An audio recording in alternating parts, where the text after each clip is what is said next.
Good evening, everyone. We were supposed to start this public consultation at 6 o'clock, so I'm going to get started. We have two members of the public here in the audience. Thank you so much for attending and taking your time to join us this evening. We are broadcasting this via live stream, so I'm sure there'll be lots of people watching from home. And thank you, members of council, for taking the time as well. This isn't a normal council meeting, so they're here in attendance. It's fabulous, and I'm glad to see them. And I'm going to get started. So first of all, this meeting came about because a report was written by myself with the assistance of our Director of Recreation, our Director of Planning and Community Development, as well as our CAO, from what we saw of a service delivery review.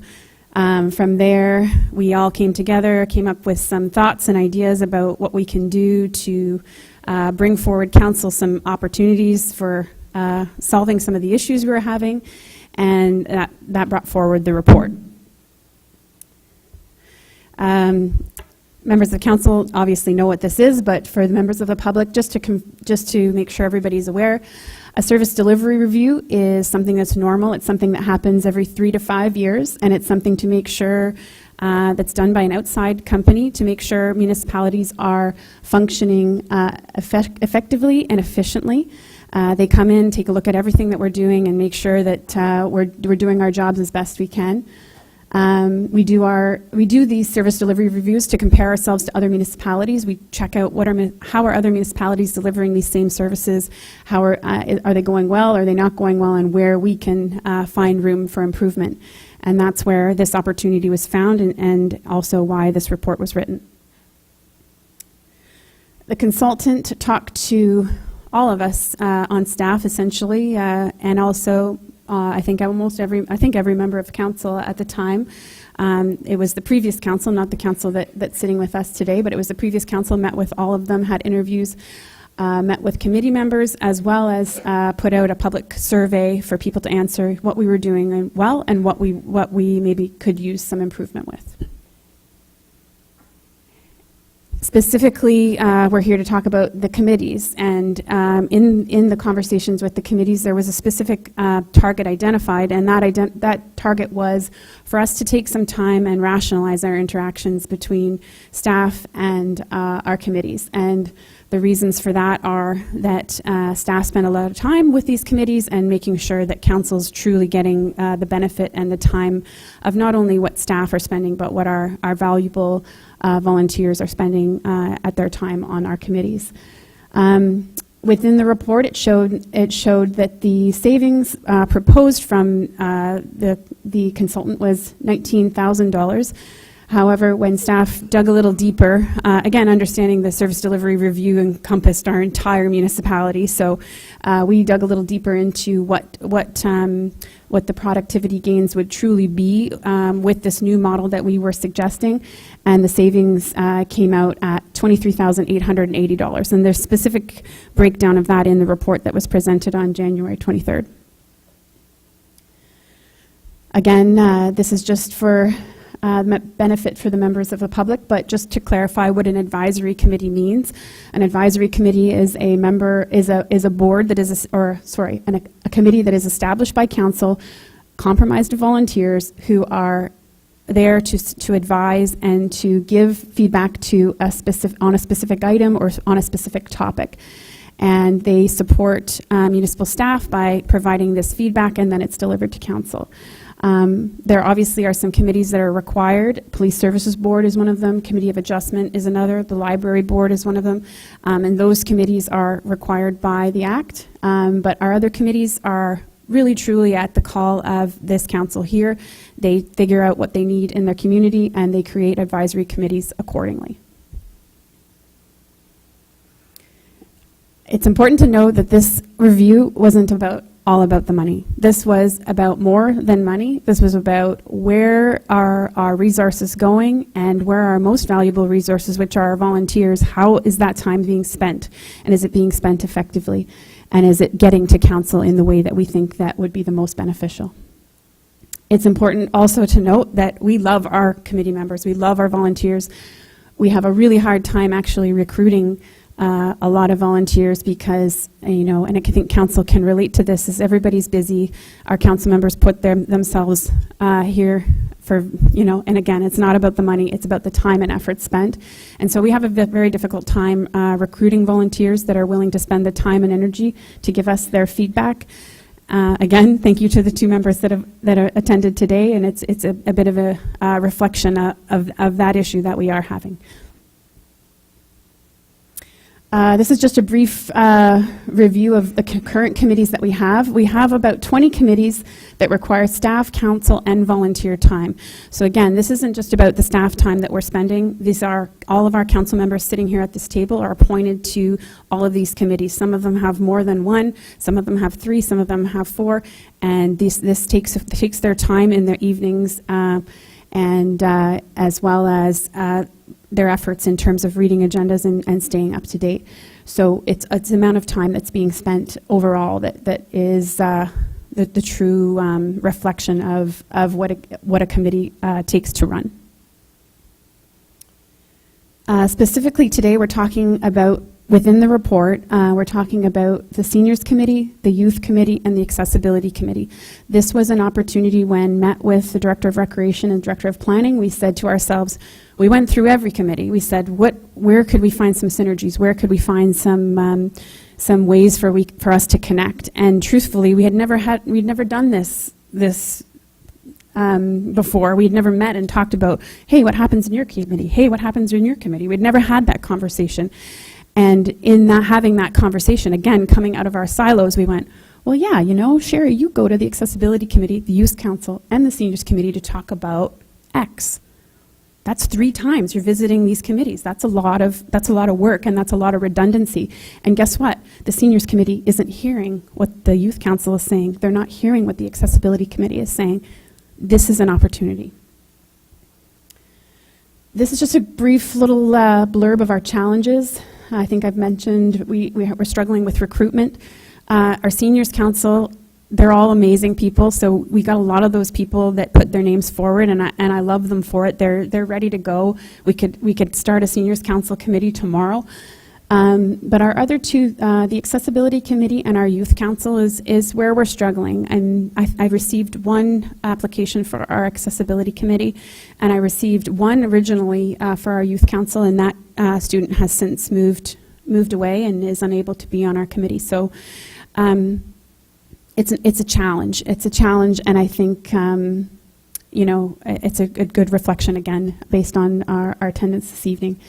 Connectivity, again, I mentioned when our Director of Recreation visited these multiple committees to talk about a park, she was amazing at putting all of that feedback together and creating results related to the feedback, but those people didn't hear what the other people had to say.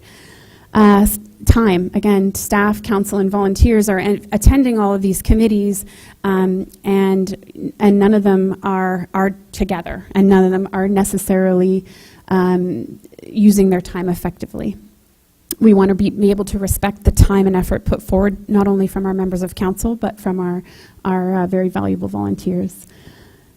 And again, our community. We want to make sure all of our members are interacting and understanding each other at a base level. Our Accessibility Committee does amazing work, but they're not being heard by seniors. So a senior may have an accessibility issue, but they're not necessarily, they may have let's say maybe they have a vision issue, but they may not know about somebody who's in a wheelchair. They may not think about it from that perspective until they get to hear from that person. So we want to make sure everybody's hearing, but and on the same sense, they may not hear from a member of the youth who will say, hey, I really want this activity or this program. So this is my little let's get out of the silos, which is a very 1990s corporate logo, but it's getting out of the silos and working together. And I think a really good example of that was the fact that the 3 of us, who I'd like to say work very well together, we sort of had these moments of clarity when we came together to even have this conversation that we had never had before. So some of our ideas to solve this, we figured that with recruitment, we would, with the merger of these committees, we would go from needing to recruit 25 volunteers to needing to require approximately 10. Again, the connectivity would be there. We'd make sure that everybody is connected and that everybody hears from one another, knowing what the true needs of our community are. The amount of time, the amount of staff and council time spent would be reduced significantly. And again, it brings together the community. It makes with the recommendation, it includes members of our Francophone community, accessibility, youth, seniors, and Indigenous. I've provided a breakdown of our community mandate that we provided in the report. Keep in mind, this is just a proposal. We won't be offended in any way if there's any changes that want to be made, whether it be with the composition, the mandate, the work plan, anything that comes up. This is just simply what we thought could come together with these three groups and really make a difference in our community. We want to provide a wide range of innovative, inclusive, and accessible events, programs, and infrastructure, providing opportunities for physical activity, social interaction, and community engagement for all ages and demographics. Again, continuing on the committee mandate, it just talks about how we want to liaise with the broader community to provide input and advice. We want to host public meetings and consult with the community at large on major event and facility developments. And we want to host events such as Seniors Information Day, Accessibility Awareness Week, youth opportunities. But again, including the youth in the Seniors Day. How great would it be for the youth of our community to understand what's happening at Seniors Information Day? What are the concerns of seniors? Why are they even having an Information Day? What a great learning opportunity that would be for them. Most importantly, with our changes within our procedural bylaw was that we wanted to ensure that there was a work plan made for all committees, and this committee would be no different. They would be given exactly what it is that we're hoping to do within that year, make sure that all of them are understanding their goals and objectives. And it would link back directly with our strategic plan. I know Council's on the cusp of really digging in deep to that strategic plan, but all that strategic plan will feed into all of those individual work plans so that we can make the most of the time that our volunteers and staff are spending. We're already trying it. So our council made a decision at the last meeting. They decided to merge together the Museum and Heritage Committee. This was a part of this same report. It was. I guess it seemed like a natural fit for council that day, and we put it forward. And it's. I think they're working on their first meeting at the end of this month, I believe. And we're going to wait and see how that turns out. But what if it isn't working? At the end of the day, we go back. It's a simple procedural bylaw. It's a simple decision of council. Council creates and dissolves committees all the time. This isn't something that needs to last forever if we decide that this joint committee isn't working, and it's something that we realize that we really do need this individuality and these silos, then we simply go back. It's not difficult to change. And lastly, your voice matters. Obviously, council, any questions, members of the public, any questions, I'm happy to answer them the best I can. I have our Director of Recreation, our Director of Planning here who can answer them as well as our CAO. But that's the perspective we were coming from. Again, we will not have hurt feelings if this doesn't happen, truthfully. It's just an opportunity that we were asked to work on from our service delivery review through our CAO, tasked me, and I found some friends to help me, and this is what we came up with. Any questions?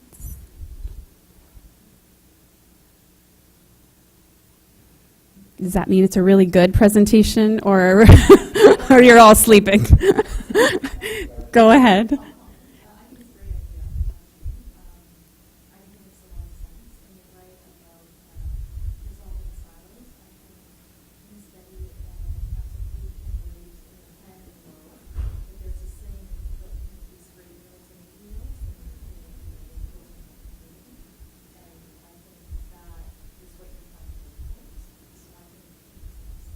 I appreciate that. Yeah, I mean, again, it's something new. It's not something, we did a lot of searching online, as all municipal employees do, to find out who else is doing this.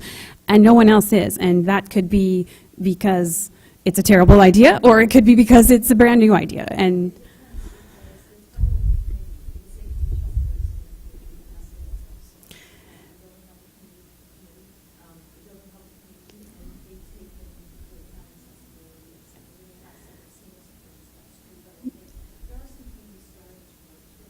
wonderful. The only comment I will make in your description, you just might want to make it a little bit clearer, because when I was reading some of it, I almost got the feeling for a minute that it was a recreation committee, in some ways, the way it's worded. I'm not sure, is that what you're trying to achieve, or are you talking about events like beyond recreation? Because then you're talking about information events like this industry, et cetera. So you just may want to decide more clearly what direction you're going in. Are you talking about recreational events, or are you talking about information events, and taking it beyond recreation, maybe taking it to health and what constitutes health, and health isn't just hospitals and buildings like that. Health is much more than that. It's just something happening for council.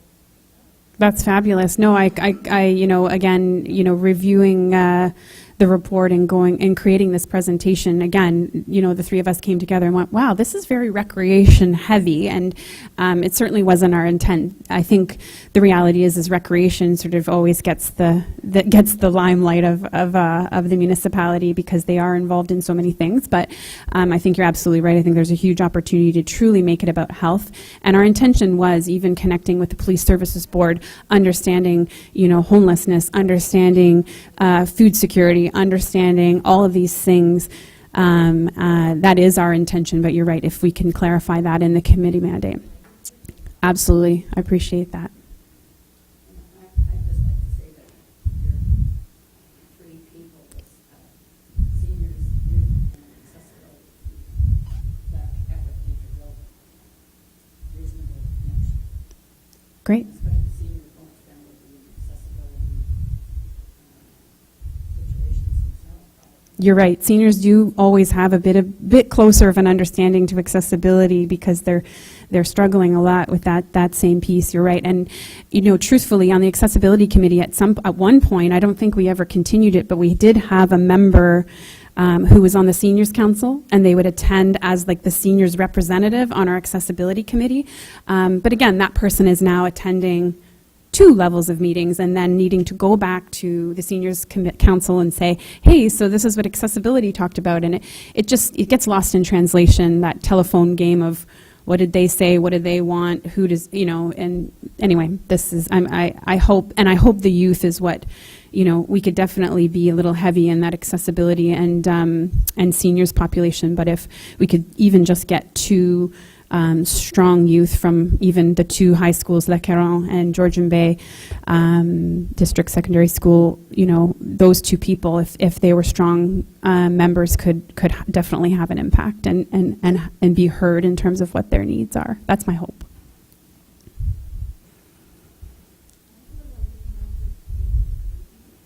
I would love to hear your ideas.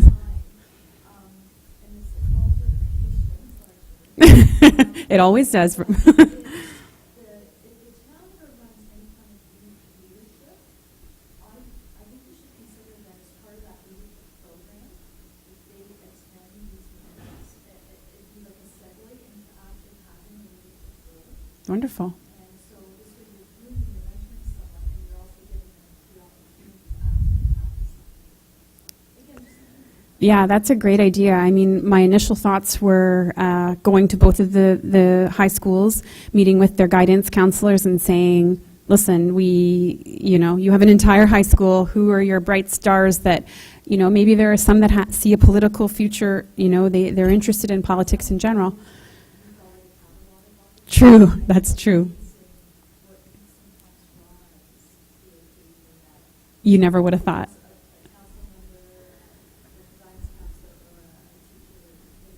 Yeah. Okay. Right. Yeah, that's fabulous. Thank you. Yes. Thank you. I seem to recall that one of the concerns that was expressed at our last meeting was the combining 3 distinct groups into one committee. And I think a lot of it focused on the accessibility part. There was some discussion about the seniors and the youth. And I was just wondering, I understand the concept, and I think there's some merit in the concept, but it is bringing together 3 distinct groups. And I was wondering if there would be an opportunity to have different chairs for different components of their meetings, so that there would be a different champion for each component. So when the agenda is set up, there would be a youth section, and there'd be agenda items for youth, and then there would be a senior section and items for seniors, and then accessibility. And the chairs would rotate. And I think you're familiar with a similar model that exists in Penetanguishene. And it just would allow for somebody on that committee to be the champion for those particular issues, and chair that, and be the go-to person from a staff perspective dealing with accessibility, dealing with youth issues, or dealing with seniors issues. Would that be possible in this new setup? Absolutely. I love that idea. I mean, I think you're absolutely right. The accessibility committee is something that we handled very specific things. Our director of recreation would come and she would say, okay, this is our park. Can we talk about accessibility features? But at the end of the day, how many things were missed that they didn't ever have an opportunity to based on timing or whatever. So I think it would be absolutely amazing if, even at just to start, that's how that process went, to ensure that, if we had one strong leader that was, say, in the seniors council, that they didn't sort of keep it all about seniors necessarily, and that everybody kind of had that, just like our section committees meet. I think that's a fabulous idea. I have been on the students committee in Midland, Mm-hmm. and accessibility as well. Yeah. And to me, they're one and the same, almost like, except for the codes for the accessibility mandates that we're putting up at different times. Right. But I could see that would be, to me, it would be almost a mandate that any committee would be touching on accessibility. Right, and I think you're right. I mean, I could see definitely the synergies between accessibility and seniors, where it probably comes up. And within the mandate, I think we're lucky because we're not at a population point where we're required to have an accessibility committee, but I don't think that we should be getting rid of it. I don't think it's something we should ignore, but I think we can actually get a lot more attention towards the accessibility requirements and features in our town if we did have it connected. So, yeah. When you're having a seniors information day, it's going to have accessibility day. Absolutely. It's going to have youth, hopefully, like you say, bring them in. Right. Yeah. Absolutely. Okay. Yes, go ahead. You did mention one more group, the Indigenous group. Was that going to be part of this committee as well? So both on the committee description within the report, again, which is open for any sort of changes, we included 2 members of, sorry, I'm just looking for that page, 2 members of seniors, 2 members of youth, 2 members of accessibility, 1 member of Francophone, and 1 member of Indigenous. That was our thought. We thought that was a good representation of our community. But to be honest, I had a conversation with someone after we wrote this report, and she met with me, and she was looking for some opportunities within a committee, and she was maybe 30.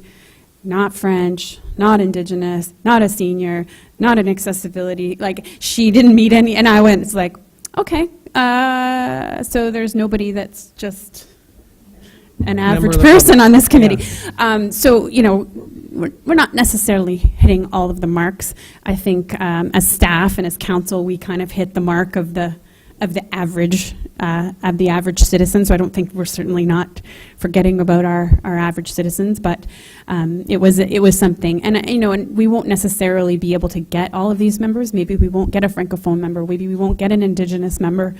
But we thought that wouldn't it be great if we could? Wouldn't it be great if we could actually hear from all of the chunks of our municipality? Are you just going to put out a general call for these positions?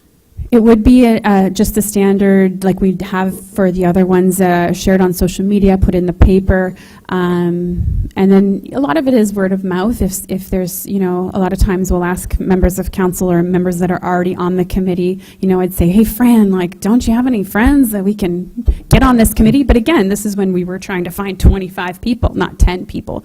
So the hope is that there's truly the people that are truly committed and ready and engaged in participating on these committees are the ones that are going to come forward and we can get a really good group. Right, and that's the only reason I was asking is because we have so many groups around the Escanonia. We have all kinds of groups that are out there. I was just wondering if a letter went to that group during their meeting, saying that we are advertising for this type of group.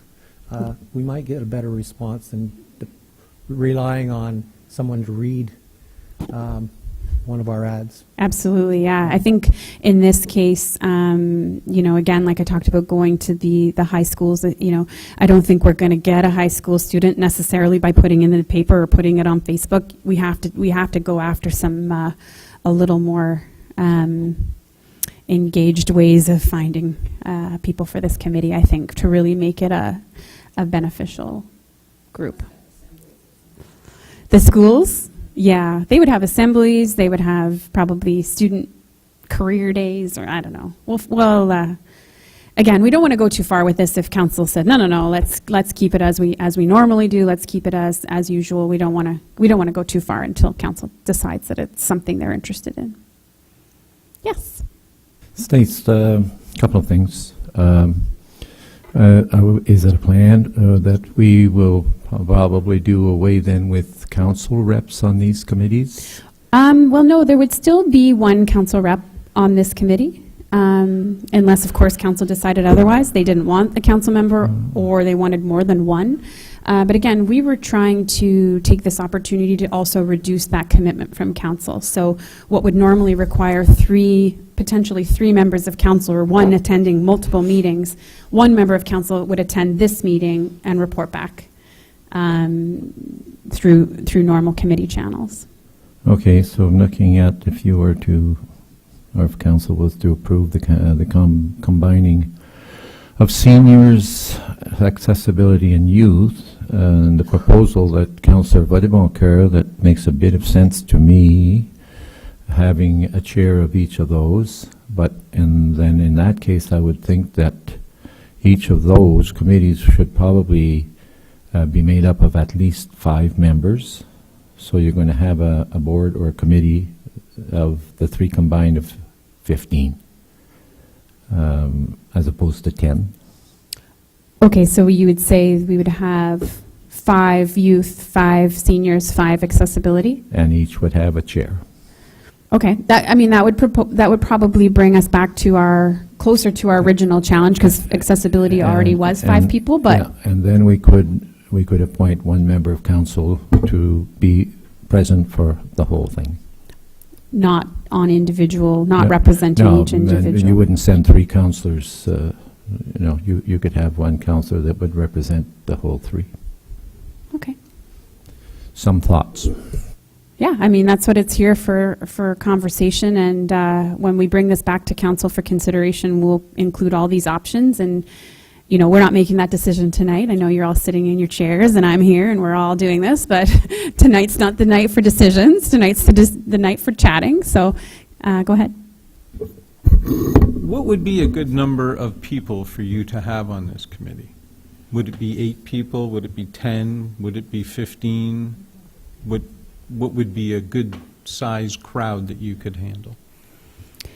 Well, what we put forward was at the end of the day, what we thought was a good number. But, when we have the Main Street Art Committee as an example, we sort of had in mind 5 people or something, and we ended up getting 11 people put their name forward. And we sort of said, well, you know what, if 11 people care about this enough to want to come and talk about it, then why would we say no to them? But I think based on the fact that I literally have one person who's applied to be on the accessibility committee. I now have Fran, who's here, and she's moving to our town, and so maybe I have two after today.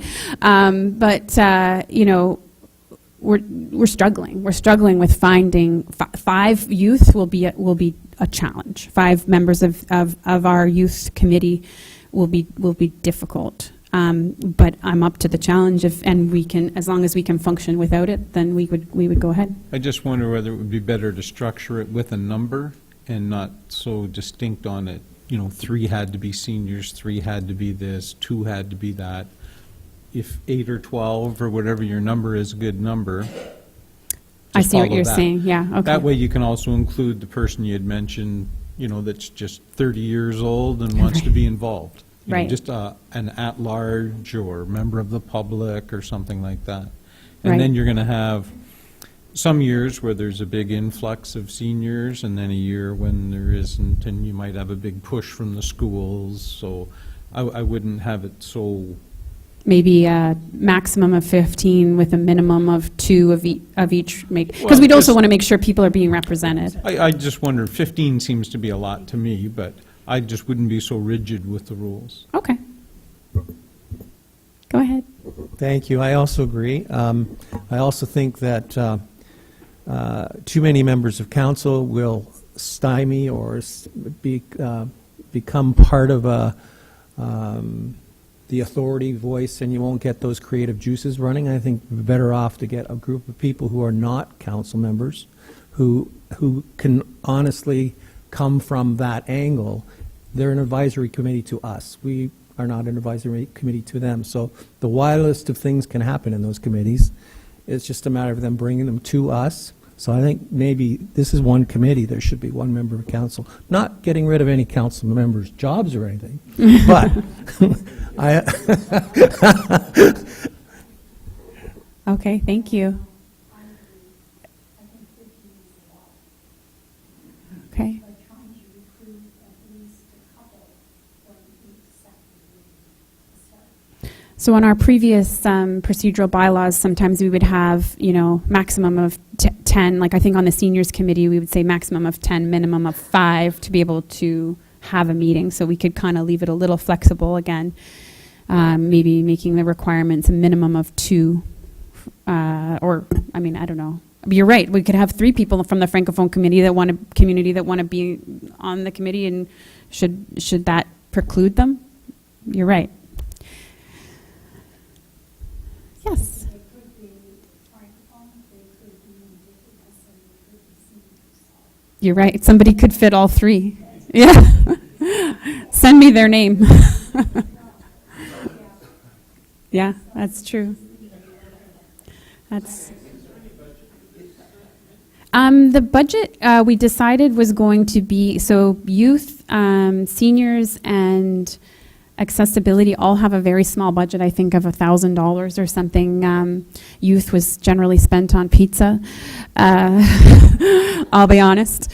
And so, you know, I think we were planning on just pooling those 3 to be able to have the planned events and things like a seniors information day, et cetera.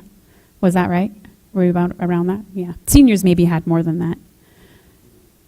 Seniors maybe had more than $1,000. Yeah. We're proposing that we would use those funds to continue to carry out senior information day part of the driver refresher course. Yeah. 2,000 for seniors, yeah, and I think the other 2 were about 1,000. Yeah. Okay, one other question about when we help Bill, we met around the summertime, that's when we had. Pizza, yes. But now you go around and see seniors committee or Yeah, that's definitely going to be a challenge.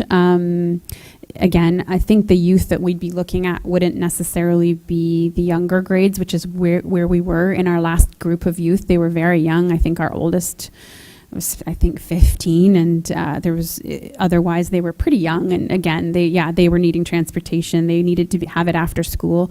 But I think if we were able to truly make it about this youth leadership opportunity and we involved the schools, that there may not be that challenge of getting them out of school for something as, and again, the meetings aren't going to be once a week. They're going to be quarterly based on what we've said. So hopefully it wouldn't be a challenge. But yeah, it's definitely a struggle. I mean, I've had other accessibility members say, oh, well, if it's at night, I won't go. I want to go during the day. So I guess at the end of the day, it'll be up to the chair of that meeting to meet with that membership and say, well, you know, how do we want to proceed with our meetings?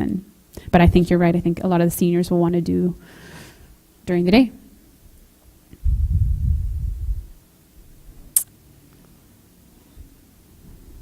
If there's nothing else, oh, go ahead. Sorry, just one point.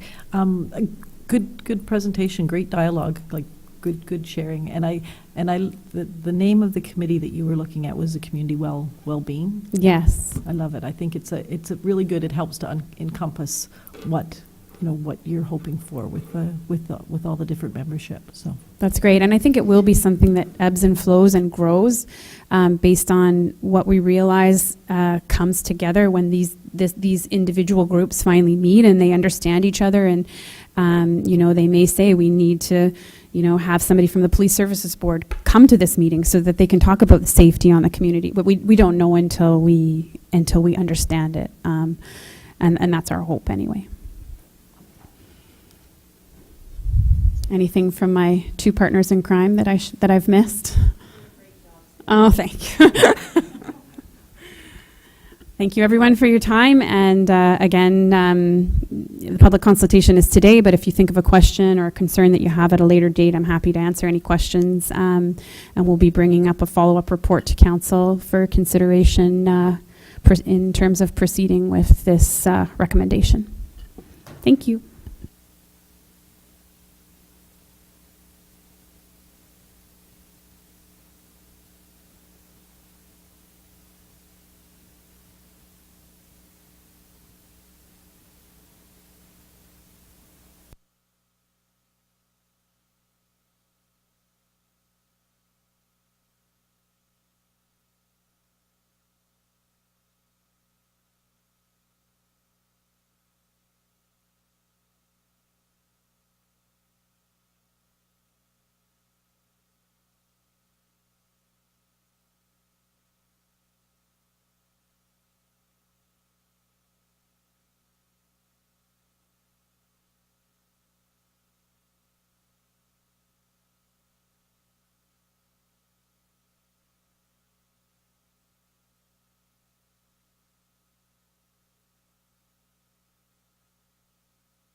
Mine's on.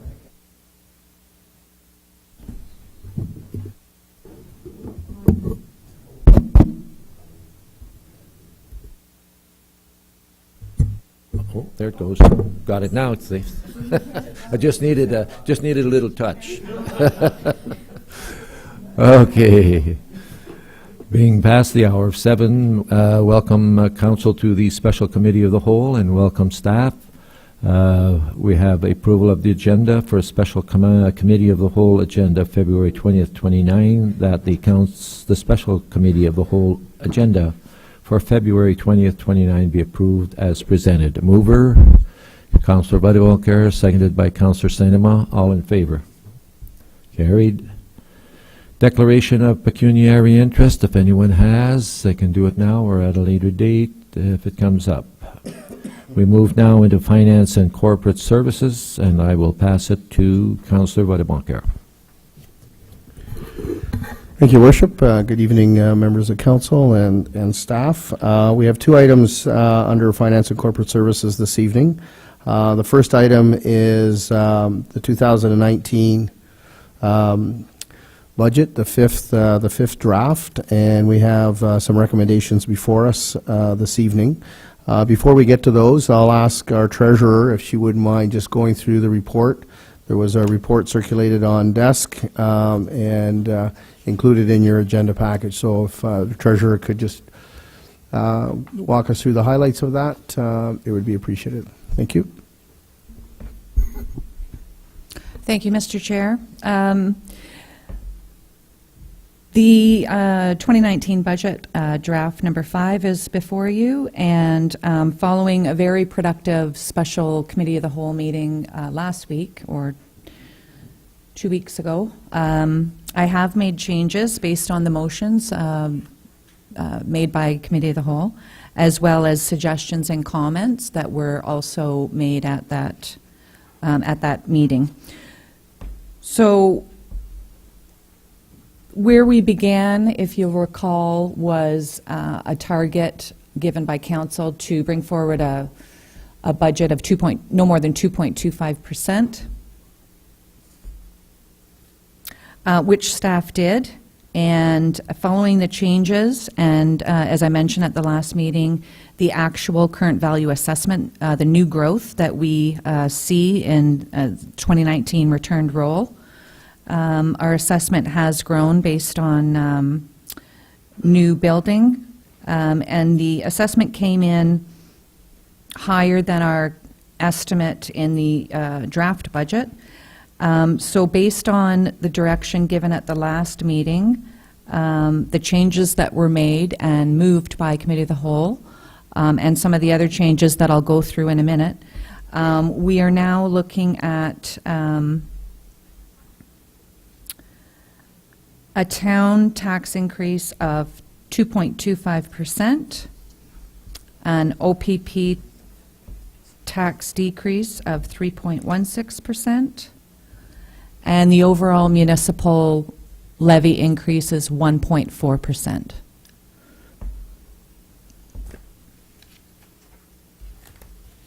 And how we got to that, I will go through the changes that were moved and approved at the Special Committee of the Whole meeting on February 6th, and I'll also outline other recommendations and staff changes that were made. So in the 2019 operating budget, the library operating budget contribution was increased by an additional $24,500. The Severn Sound Environmental Association was increased by an additional $7,630 for the invasive species program, $10,000 for a Main Street event, $7,500 for a Battle of Georgian Bay event. The additional current value assessment growth of $265,000 that we discussed at the last budget meeting was included in the 2019 budget after funding the changes that I mentioned above. The balance of $172,870 was allocated as a transfer to the corporate contingency reserve, And again, as we discussed last meeting, I will be bringing a future allocation report brought forward on council's priorities on how to allocate that along with the 2017 surplus. And the only other final 2019 operating budget change was as a result of comments and suggestions at the last meeting. So for for Committee of the Whole's consideration this evening, there's $50,000 included under planning and development for a facade improvement program. It was discussed that possibly through the taxation that the additional growth that we achieved in the $265,000 could fund that facade improvement program. Another consideration for committee is whether they wish non-taxation funds to be used for that program, and if so, the Community Development Fund Reserve could be used rather than taxation. In terms of that's it for the operating budget changes, and in terms of the capital budget changes, I'll quickly go through those.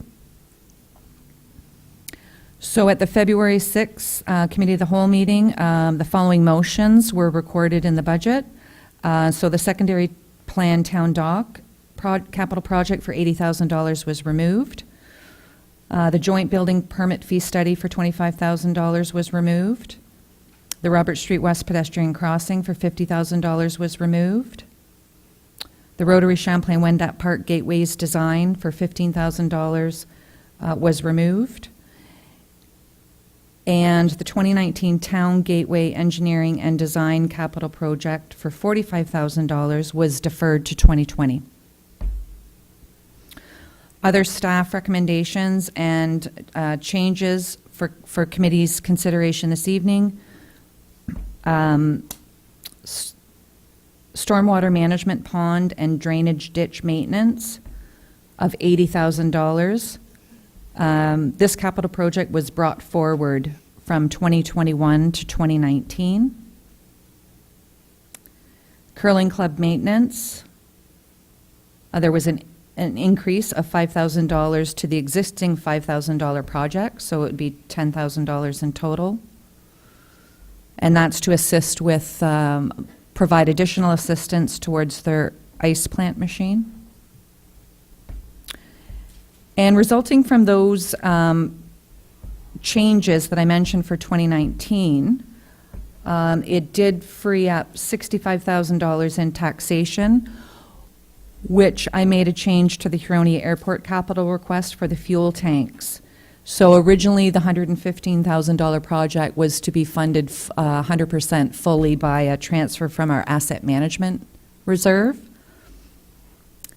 So I reduced the transfer from the asset management reserve accordingly and reallocated the funding so that $65,000 from taxation and $50,920 would come from the asset management reserve.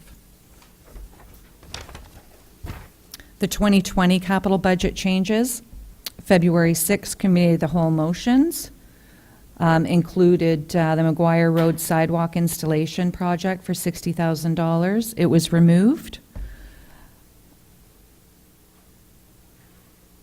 And again, as I mentioned, the 2019 Town Gateway Engineering Design project for $45,000 was deferred, so it was inserted into the 2020 capital budget.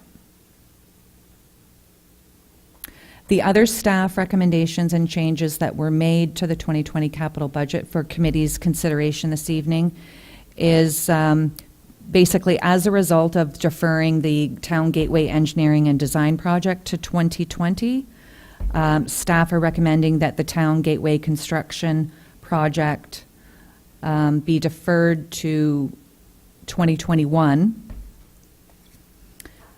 However, the project remain in 2020 in an amount of $246,000 for financing purposes and transfer those funds to a reserve so that it can be completed in 2021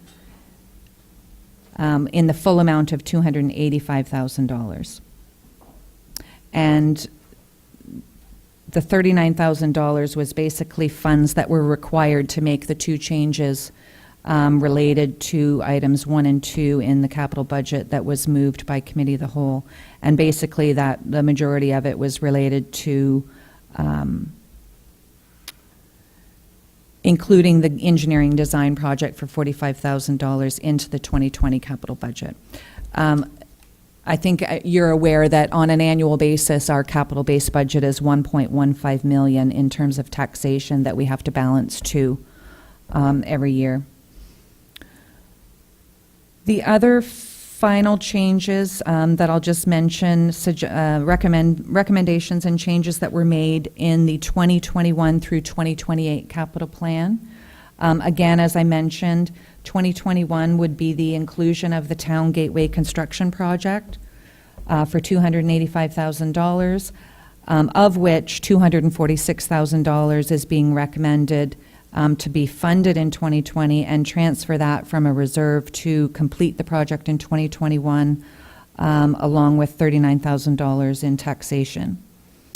The other changes from 2021 to 2028 is just a new line entitled New Asset Management Reserve Transfer. And basically what I was just trying to do, if you'll notice on the attachment, the capital funding summary, which is attachment number 2. It says attachment number 2, 7.4. So from 2021 through to 2028, the capital plan did not fully commit the $1.15 million in capital taxation funding.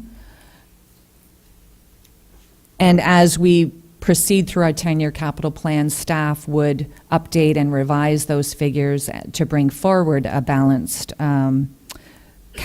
two-year capital budget to council. But in terms of looking ahead and anticipating the work that we're going to be doing on a long-term financial plan, I just thought that I would put placeholders in each of those years that didn't have projects committed totaling the 1.15. So basically, just transferring any taxation that's available into the asset management reserve is really just a placeholder, because I'm sure that when future capital budgets are brought forward to council in future budget processes, that it will be allocated to a project. At this time, the funds are not. So you'll see through the 10-year capital plan that's in your package, those new lines were just highlighted in green, just so you'll see the small amount in each year that we're just basically putting in as a placeholder until committed projects can fill those lines.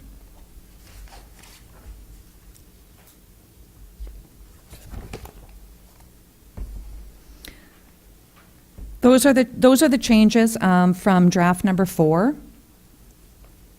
And again, as I mentioned, the net tax impact on the total municipal tax levy is 1.4%. So that encompasses everything related to our operating budget, our capital budget, our debt repayment, and our OPP costs. I have provided a summary of the breakdown of the 2019 budget, totaling $10,616,032, and that's tax-supported budget. So it does show that about almost $6.4 million is for operating, almost $1.9 million is for capital. The principal portion, our debt reduction, is $755,000, and our OPP costs are $1.6 million.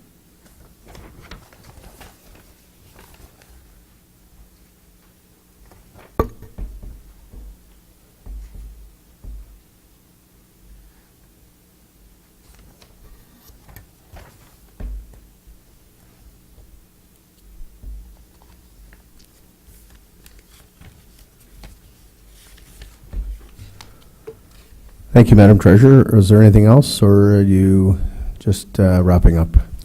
Sorry, just one more final comment. Thank you, Mr. Chair. On the second last page of my report, again, I just wanted to highlight the total net tax impact to the average residential tax bill. So for every $100,000 worth of CVA, the budget before you represents municipal tax impact of 1.4%, or $13.64 per $100,000 of CVA. And at this point, again, we're just estimating the county and education rates and the impact it will have on the overall tax bill. So at this point in time, the potential overall tax impact is estimated at 0.4%, or $6.28 per $100,000 of CVA, and that's just an increase, overall increase on their tax bill over last year's. Thank you. Thank you, Madam Treasurer. Any overall questions that members of council may have for the treasurer at this point? Councilor Rose? Thank you, Mr. Chair. Carrie, our capital budget at 1.15 million, is that correct? Now, we've strived towards that for a number of years. I'm just worried that we're making it level off. I'm wondering if that should be increased, at 1.5% or something per year, just to make sure that we allocate the funds, because something that's worth 500 grand now in 10 years is going to be worth more. Through you, Mr. Chair, to Councillor LaRose, it is not something historically that we have indexed annually and increased. Great idea. And certainly it's actually something that I'm going to bring forward in my allocation report when we're talking about the additional growth that we just achieved and priority of putting it into our capital for roads and infrastructure. Thank you. That was a good point, Councilor Rose. I was thinking the same in terms of an indexing, because you look at it and the purchasing power goes down as inflation increases. So, no, very good point. I had a question related to that. Is what is the current inflation rate, CPI, that StatsCan puts out? The current CPI for Ontario, 2018 for the year ending 2018 is 2.3%.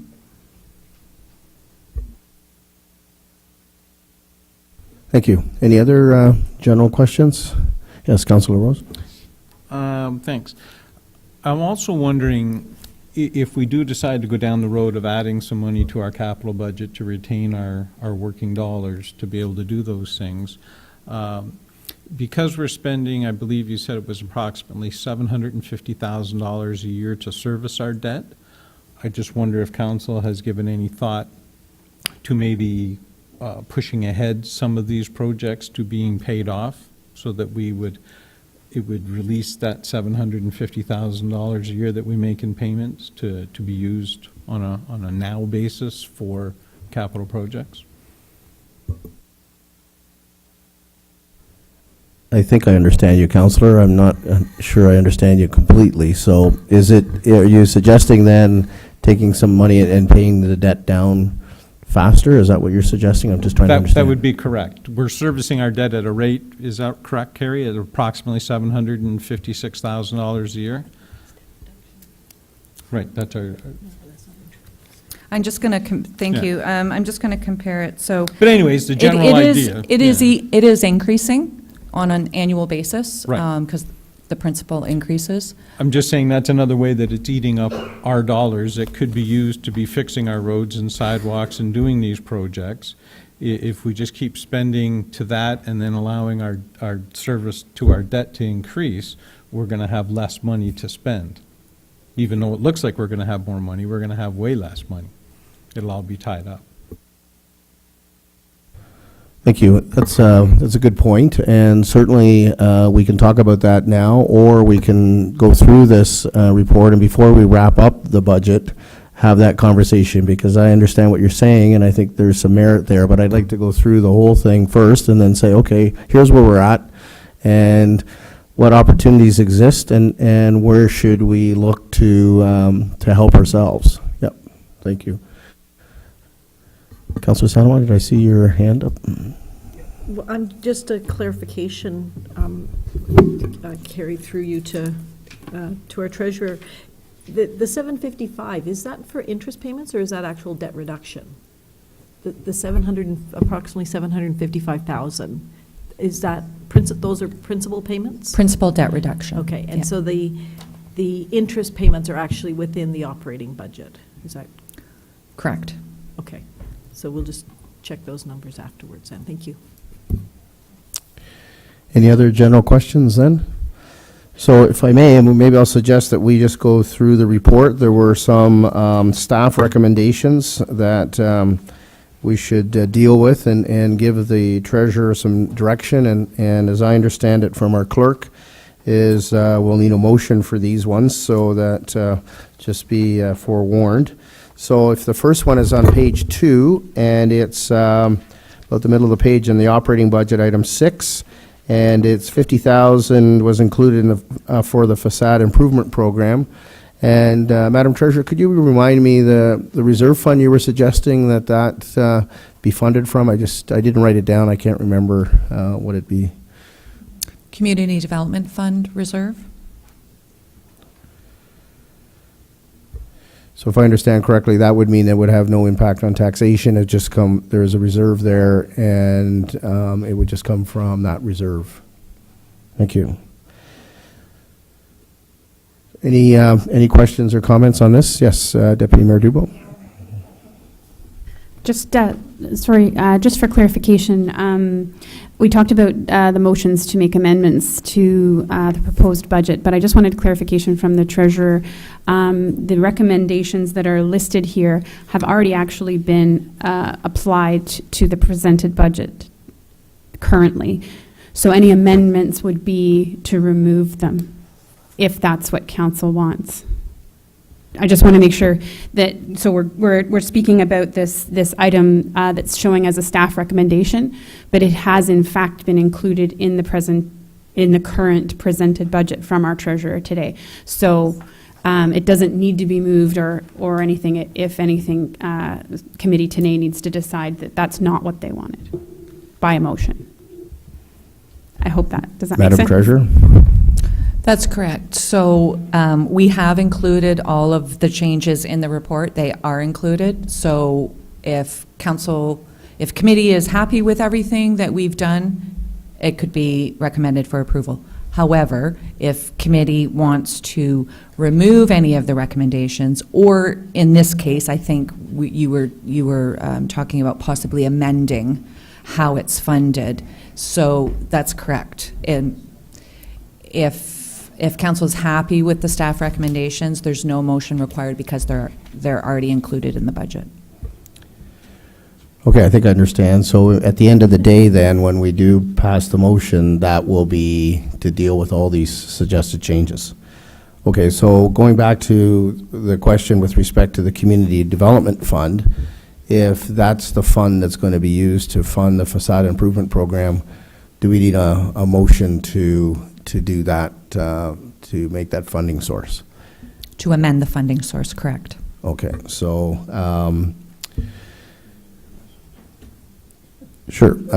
Any other questions or comments? Sorry, I was just getting clarification there, Councillor Rose.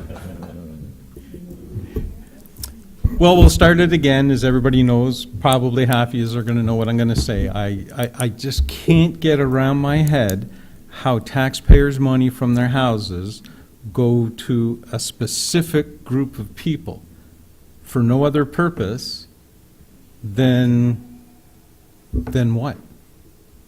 If we look at this, council's looking at $50,000 tonight. $50,000. So that means that if we built 25 new houses every year, it would just cover this forever. And what are we doing with that money? There's no plan in front of us? There's no terms of reference in front of us? No one's ever said, hey, it's a great idea to give Tim Hortons another $2,000 on this program.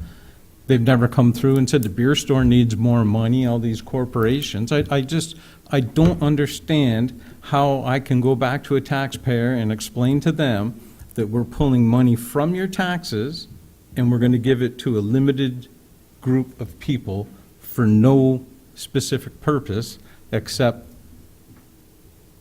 what? No one's ever been able to provide the answer of what does this do? Does this make us in charge of painting every building purple? There's no theme involved. I completely, over all the years, have never understood why taxpayers' money, and whether it comes from the contingency or whether the funding source that the treasurer just named, all that money was still gathered from taxpayers. So until someone can explain to me why taxpayers' money from somebody sitting in their house in their subdivision needs to donate money to these corporations that happen to set up on our main street. We went through the exercise and spent millions of dollars to beautify it, to help them. Now we're asking taxpayers to fund more than the millions and millions and millions that were spent? So until that happens, I know I will definitely be voting no. Thank you, Councillor. Deputy Mayor, and then Councillor Levy, and then Councillor Mayotte. Thank you, Mr. Chair. I disagree totally with Councillor LaRose. I think, yes, we do need some more information. I think the $50,000 at this particular moment would be a placeholder, and we would need further information. There are, we can either do it through the Municipal Act, or we can do it through a community, and Andrea, help me, I just forgotten the proper terms, but there's another opportunity that we could do to make sure that we do it right, that it's not, that it's a specific area within our community. I think we have asked, not all corporations, Councillor LaRose, there are some very ordinary people who are in business on our main street trying to make a go of it. And if we can give them a little hand up, I think it's a good thing to do. I think last council meeting, we had a discussion about this very thing, and I find that you are very in favor of supporting the Huronia Airport, which I find a lot of people in our community are concerned about the dollar figure that we give to the Huronia Airport, and I think it's comparable. We're trying to help both organizations, and that's why the dollar figure is in the budget. And I would like to make a motion, Mr. Chair, that we move forward with this $50,000 for our community development. And What organization? pardon? You said it helps. Well, the Huronia Airport, you're very much in favor of our support to the Huronia Airport. And I view this as equally important. We have millions of dollars from our municipality invested in the airport, and it's used for a number of different reasons. We, as a municipality, don't have money invested in the Main Street stores. That is Maybe not in private this- money. Oh, but we do have money invested on our Main Street, Councilor Right, we've LaRose. done our part, correct. Yeah, well, The clerk put her hand up, so I'll just, before we go to Councillor Levy and then Councillor Mayotte. Sorry, just to clarify, Deputy Mayor Dubois moved to include it in the budget. Again, just clarifying, it is actually in the budget. It is, yes. But what I would be looking for is that change that we talked about, which we don't need to address as of yet, but just, again, Yeah, just it wanting to was the funding clarify. source Yeah. from Okay. taxation to Okay. the Community Development Fund. Thank you. okay. Councillor Levy? Well, I guess I don't have to argue the point if it's already in the budget and we're just looking at funding source. So I just wanted to point out that I've been researching a variety of different facade programs in small towns. Some of them do not work and some of them do work. there's enough information. I think that our planner, we've had several discussions over the years about what a good facade improvement plan could be, and to help us reach our goals of a very attractive retail and service industry streetscape. And I would very much look forward to having our Director of Planning and Community Development come back to us with some of the best practices that have succeeded in other communities. And I'd like to see it done through the Community Improvement Plan, or the Community Development Plan. Thank you, Councillor. Councillor Mayotte? Thank you, Mr. Chair. At this present time, I'm not in favor for it. The reason why, I don't know what the rules are. I don't know what the name of the game is. Who's involved? Anybody on Robert Street involved? Brenda's Fish and Chip Stand, is she involved? I don't know. Watson, is he involved, or strictly for the main street? And like Councillor Rose was saying, like, we just spent $11 million or $12 million to update Main Street. We're going to help them again. What about the people on the outskirts of Main Street? So, like, right at the present time, I'm not in favor for it.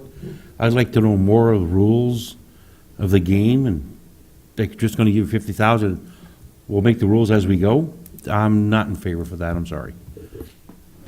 Thank you, Councillor. Councillor Rose, just thank you. That'll be your second and a half time. Yes. I won't count that half time before. Thanks. There you go. I appreciate that. Again, it's back to the thing. If someone could help me to understand what it does. So to me, if we decide to paint that store purple, does that make more people shop there? How does that help the person? If we are interested in helping our Main Street businesses, we need to promote more people to go there and shop. If you ask them, what do they want? They want more people to come in and buy their stuff. Us giving them $50,000 to change a window, but that doesn't make me, oh my goodness, I better go shop there, they got a new window. It doesn't make any sense whatsoever. So I don't mind helping them out. Hey, I was up for spending the $11 million to fix the street to help them out, plus we needed it done anyway, but I still have no idea how this taxpayers' money comes out of people's houses to give to business owners to do what?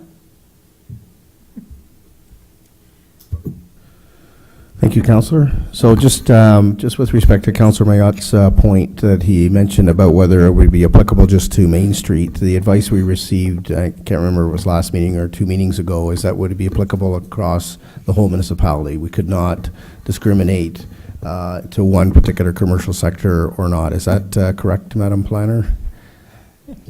That's the issue. Thank you very much, Councillor Vadaboncourt. I've since done a little bit more research into this, and so there's 2 different sections. There's the Planning Act that has a specific section that deals with granting of funds for a program such as a facade improvement program. There's also the section of the Municipal Act, Section 106 and 107. Specifically, 106 says the municipalities cannot be bonusing, and they specifically reference industries, businesses, etc. So after our last budget meeting, I went back and I've had a couple conversations, one as early as today with the Ministry of Municipal Affairs and Housing and another part of the ministry. And although they can interpret the legislation, they highly caution that it cannot be discriminatory. We cannot just target businesses. And so therefore, if we were to do something like this, they suggested that we use the Planning Act and the tools under the Planning Act. That's why the Planning Act specifically speaks to community improvement plans and funding that way. So what I took from their advice is we would need to do a community improvement plan, and we'd need to do it through the Planning Act and not use the Municipal Act in order not to offend it and to be in conformity with the Municipal Act. So I don't know if that answered questions. Is no, we can't leave it wide open for businesses all. We're going to have to target a specific area. Thank you for that. So that'll be included in your report about the implementation aspect. But as the Deputy Mayor said, this is a placeholder in the budget, and when the policies come forward and whatnot, then at that time, the implementation will be looked at. Is that correct? Thank you very much. Just to follow up, yeah, that would be my sense, is I would follow up with a report on how this, what we would need to do, what steps would need to be taken, and what potential programs or fund opportunities we could look at. Facade improvement's absolutely one that falls under community improvement, but there's a number of other tools or other programs out there that the municipality may want to look at. That's why it's important to have that community improvement plan to really focus the municipal objectives of what do we want to achieve through a grant or a funding program like that. What's the municipality's objectives in offering those grants? Is it to help the downtown? Is it to clean up and contaminated sites are some examples? Is it to increase housing supply? There's all different types of goals or objectives that you could do in a community improvement plan. I think what I'm hearing, the goal of this one is specifically for our downtown. Thank you. Any other questions or comments? Your Worship? Thank you, Councillor Boisdeboncoeur.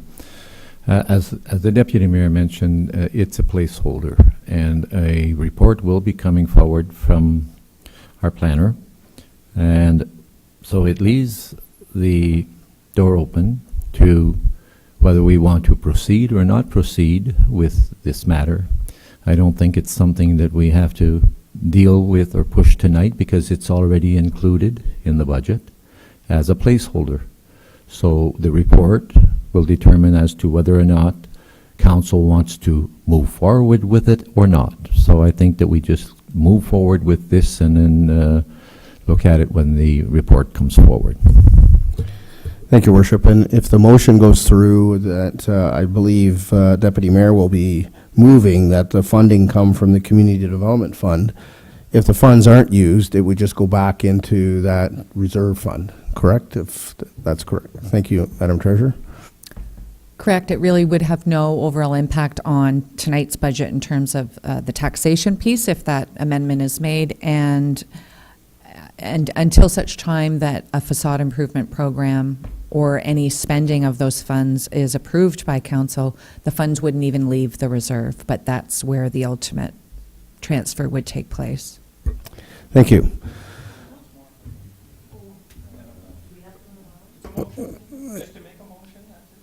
Well, Madam Mayor, I thought Madam Deputy Mayor moved. I didn't have a seconder for that, but sorry, Councillor Clue. So basically, the motion would read that the funding for the facade improvement program come from the Community Development Fund.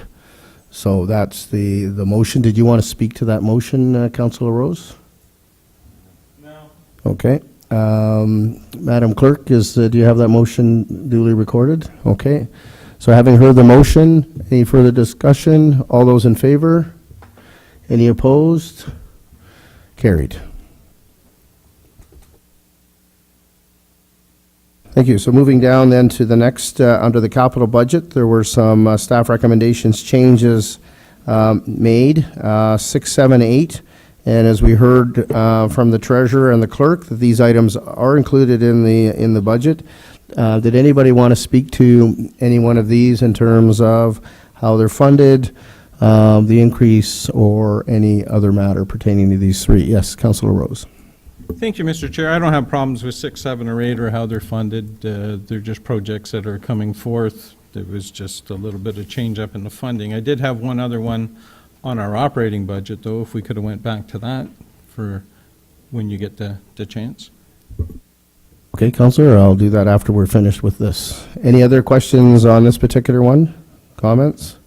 I only had one comment, and I just wanted to thank the Director of Public Works dealing with the ditch maintenance capital project to bring forward. I know Councillor Rose, Councillor Cummings, and I were chatting about different ditches and stormwater ponds that need to be addressed, and the Director went back and proposed a project here and moved it up from 2021 to this year. So I just wanted to say thank you for doing that. Any other questions or comments on that? Okay, we'll slide back up then to the operating budget. Do you have a particular number there, Councillor Rose, that you wanted to speak to? Sure. Thank you, Mr. Chair. It was just number 1. I still had a problem with the change that we've made with the library funding. I was under the impression over the last number of years it was to serve the same as all the other groups. If council dictated a 2.25% increase, we were to give them that as their stipend, and the library board was to devise those funds as they see fit. And that was the way it was done. That was a request from them. We just give them their thing, they'll look after their dollars and cents. So now I look, we have an enhancement, a service enhancement of $24,500 for a service that, in my mind, it's good service, it's a great service. Don't get me wrong, I think the library does a wonderful job. We have a beautiful library, it serves our needs very well. But I just wonder, when we're doing all of our comparisons, we have Tiny next door who doesn't have a library. Tay has a single library. Midland's more than twice our size, or around twice our size. They have one single library. And all of a sudden, we're going to have a library and a satellite office. So skip ahead to, we just went through an election a few months ago, and I can safely say that all of us that were out doing our thing, I would be interested to hear how many people got asked, what do I want? Do I want a library enhancement service, or do I want my taxes lowered, or do I want my road paved? I want my potholes fixed, stuff like that. So I just wonder, we've really shifted from just allowing one group of money to go to a group and let them deal with what they want to operate, to dictating what's going to be operating. Now we're going to add in a very large amount. Councilor Rose, can I just interrupt you just for a second, if I may? I think we had the debate already on this particular item. I think it was at the February 6th Committee of the Whole meeting where we discussed it, and I think there was a vote put on that. So you're raising the matter again, and I'm just wondering, from a procedural standpoint, we've already had the vote on that, so... Well, no, it's still at Committee of the Whole. It hasn't gone to Council yet to be ratified. That's why it's still up for discussion tonight. Yeah, I'm just, maybe I'll defer to the clerk. I don't know if we don't have a motion to reconsider. We're just, the councillors raised a question on this particular one. Is it in order to have the conversation about this when it's already been voted upon? I need some help on this one. Thank Fair you. enough. I think that the item, because the recommended action at all committee and council meetings was specifically to approve or to not approve the budget, to go from there. These individual motions come forward, the discussion is had, the decision is made. I think, to be fair to committee today, they're being presented a new picture. At the very least, Councillor LaRose could have seen something new within this new budget, and it's worth having a discussion again. I wouldn't consider it a motion to reconsider because it is, again, a new presented budget with some changes. But that item was specifically discussed, and there was a motion moved to include that item. But if Councillor Rose wanted to move to have it removed, again, it would be for today's consideration, in my opinion. Thank you, Madam Clerk. With that, sorry for the interruption, Councillor Rose, if you want to continue with your comments. No, we'll just keep it quick, short, simple. I think when we all went around and talked to all the people, they wanted us to be financially responsible. They wanted us to reduce the debt, and they wanted their roads and things that they use every day to be fixed up. So we'll end it at that, and I would make the motion that $24,500 be taken out for that purpose and reallocated. Thank you, Councillor. Is there a seconder to that motion? Seeing no seconder, Councillor, we'll move on then. So flipping pages over to the 2020 capital budget, there's a staff recommended change there. Any questions or comments on that? And we can just flip down to 2021 and 2028. Any questions or comments on those staff changes? Okay, seeing none, maybe if we could flip over to the second last page, which had the 2019 total net tax impact chart on the top.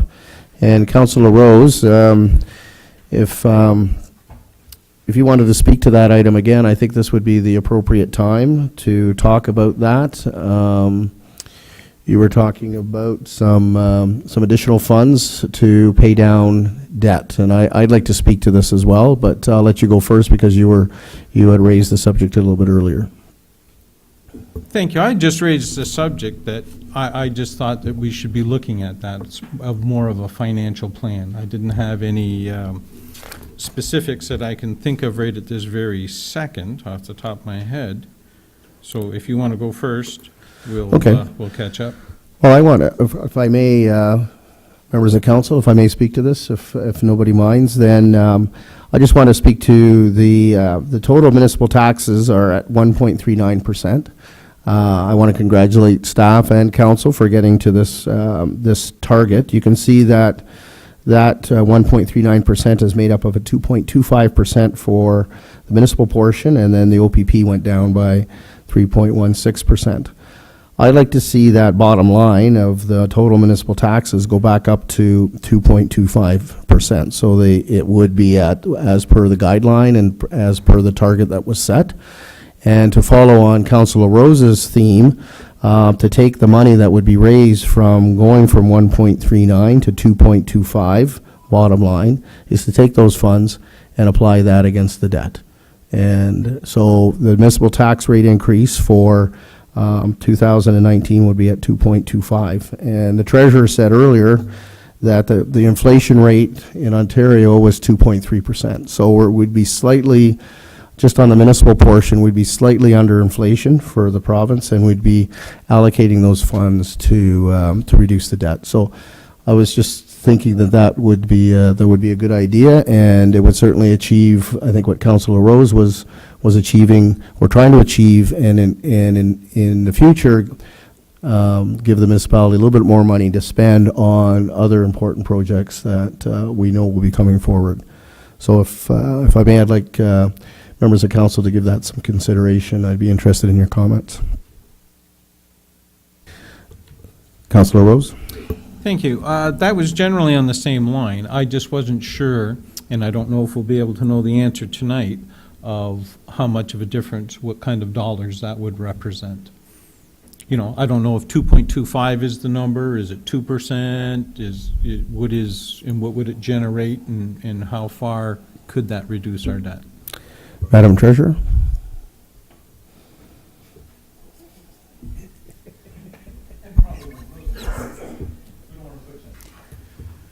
Thank you, Mr. Chair. I was frantically looking for my spreadsheet. Off the top of my head, though, at the CPI rate of inflation, we would be looking at an additional $100,000 of funds that would be available to, if committee wishes to take your recommendation, Mr. Chair, to reduce the debt. So 2.25, I'll say $95,000. Thank you, Madam Treasurer. Councillor Sanama? I just wanted to, again, I do believe that in the same light as what we were just saying, is that this was discussed at the previous meeting, and we did look at three different options of either staying at the 2.25 or reducing it, and or actually having a reduction in taxes. And I'm just looking at the county estimate has dropped, the education estimate has dropped, the OPP have dropped. I'm satisfied with that at the 1.39% increase overall, but personally I wouldn't want to see it any higher. We are looking at already reducing the debt by $755,000. I would prefer to see it stay at that for right now. Thank you, Councillor. Any other comments? Councillor Levy, and then Deputy Mayor. I would just like to say that I'd like to see it remain at the 1.49, is it? 39. Brilliant. I appreciate what you're saying, George, and I know it's not the first time I've heard you try to do this or succeed at doing this, although you weren't at this table at the time. But however, I think a good job is done at the staff level and at this table, and that's a budget that we can live with. I mean, not everybody's going to walk away happy about everything in the budget, but I think where we sit right now is where we should stay. Thank you. Thank you. Madam Deputy Mayor. Thank you, Mr. Chair. I agree with Councillor Sanoma and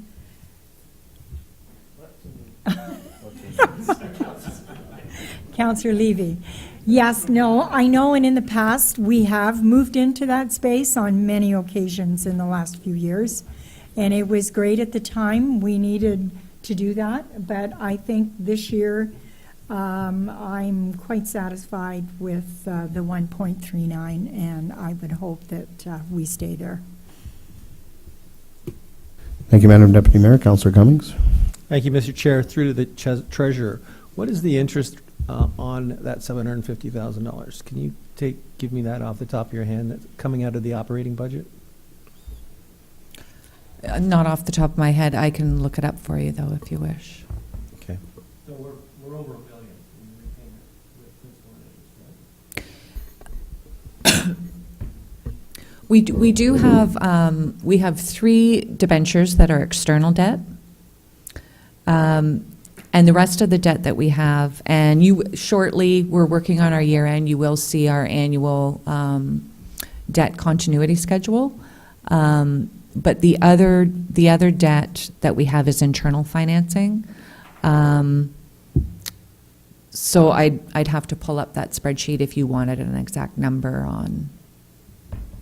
The only reason I'm asking is because we're talking about $750,000 here, but it really isn't $750,000. That's what I was my point was, is that it's either more, because, well, we have an internal debt, right?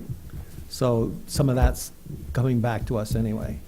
But the interest payments, as well as the principal on the existing loans, are going to equal, I would think, $1 million or more.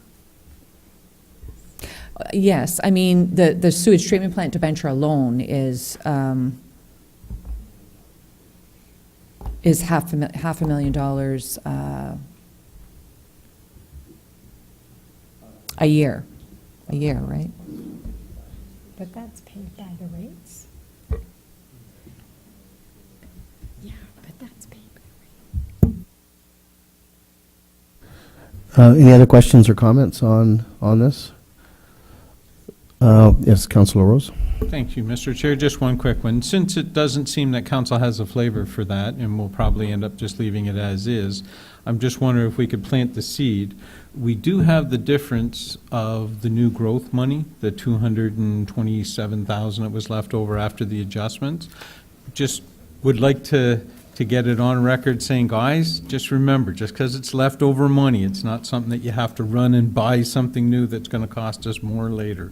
We could actually pay a bill with that. So maybe it's prudent at this point to wait till the year-end report comes from Treasury and see where we're at and decide what we can do with that money then. Thank you. So I appreciate those comments as well. So I had floated an idea of going to 2.25, and I see what the response was, and I appreciate everybody's honesty and candor with that. Would there be an appetite to consider something less, like to go to 2% or something 1.99 or something like that? Just, I think that there's an opportunity here that we don't get every year, and I think that as a municipality, and we know what our needs are, I think there's an opportunity here to be able to increase the tax rate slightly, help our municipality in the long run, because this is added to the base in terms of our finances. And it, in a year where, the inflation is at 2.23, being able to talk to taxpayers and being able to say that we came in with a budget that's less than inflation. And I haven't even got into the blended rate yet, where it talks about the blended rate is at 0.4%. So the blended rate is actually less than that. And that's what Councillor Levy was mentioning earlier, where I have been known in the past to speak about the blended rate, and I haven't even raised that tonight. I was just talking about the municipal portion. So anyway, I just want to see if there was an appetite to do anything different. And Councillor Levy? No. Your Worship? I would say good try, Mr. Chair, but I think it's going to stay at 1.39. Thank you. So I did try, and it's duly noted, and I think we'll move on from here. I think it's I think the message is clear, and again, I just want to commend staff and members of council. I think the budget is an excellent budget, and I think it's something that, moving forward into 2019, we can be very happy with. So with that, I do know that we do have some recommendations as outlined in the front of the report. I'll just read the recommendation that the Town of Penetanguishene 2019 operating budget be adopted as amended, and that the Town of Penetanguishene 2019 and 2020 capital budgets be adopted as presented. And finally, that a contribution of up to $417,519 be approved for the Penetanguishene Public Library to fund their 2019 operating requirements. So, having heard the motion, may I have a mover, please? Your Worship, Mayor LaRue, a seconder. Councillor Levy, any further discussion on this motion? All those in favor? Any opposed? Carried. Thank you. So that's the first item on the agenda. And now we'll move to the second item, which is the pay equity and compensation review. And Madam Clerk, do we need 2 minutes to set up, or how would you like to proceed? Yes, please. If we could just have a brief recess, so we could get the consultant on the line and reconvene in 2 to 5 minutes. Okay, thank you. Thank you.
Thank you. Welcome back, everyone. So we'll proceed to item 2 on our agenda, which is the pay equity and compensation review. And we have our Director of Human Resources here this evening, along with our benefits and compensation consultant on the speakerphone.